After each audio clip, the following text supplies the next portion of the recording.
Hi mga kapastol! For today's video, maglalagay kami ng Himalayan salt para sa mga alaga naming kambing.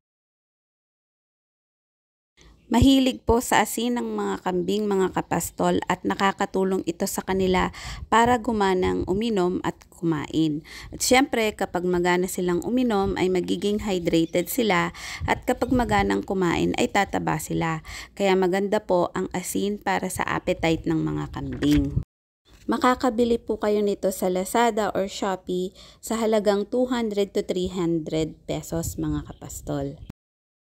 Kung low budget naman po ang hanap ninyo, pwede naman po kayong gumawa gamit ang kawayan.